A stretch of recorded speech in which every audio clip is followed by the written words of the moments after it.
2019 ఎన్నికల 5,000 ఓట్ల తేడాతో ఓడిపోయానని అన్నారు మంత్రి నారా లోకేష్.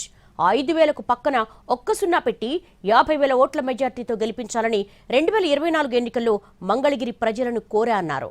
కానీ మంగళగిరి ప్రజలు 90,000కు పైగా మెజార్టీ ఇచ్చారన్నారు లోకేష్. మంగళగిరి చేనేత ఆదాయం రెట్టింపు చేయడమే తన లక్ష్యమని చెప్పారు. 2024 ఎన్నికల్లో మిమ్మల్ని అందరూ ఒక విషయం కోరా.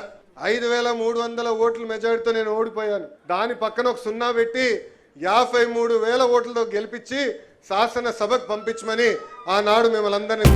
జీవి మాల్ లో చలో చలో కిలో కిలో ఆషాఢం కేజీ సేల్. అందం కేజీల్లో, సౌందర్యం టన్నుల్లో. జీవి మాల్ లో చలో చలో కిలో కిలో ఆషాఢం కేజీ సేల్ కోరా. కానీ మీరు చేసింది ఏంటి? 53,000 కాదు, 91,413 మెజార్టీతో నన్ను గెలిపించి శాసనసభకు మీరు పంపించారు. ఆనాడు మీకు చెప్పా, నాకు మీరు ఎంత ఎక్కువ మెజార్టీ ఇస్తే నాకు అంత బలం వస్తుందని. దేనికి? అవసరమైతే చంద్రబాబు నాయుడు గారితో పవనంతో పోరాడి మన నియోజకవర్గానికి రావాల్సిన నిధులు నేను తీసుకొస్తానని ఆనాడు హామీ ఇచ్చా.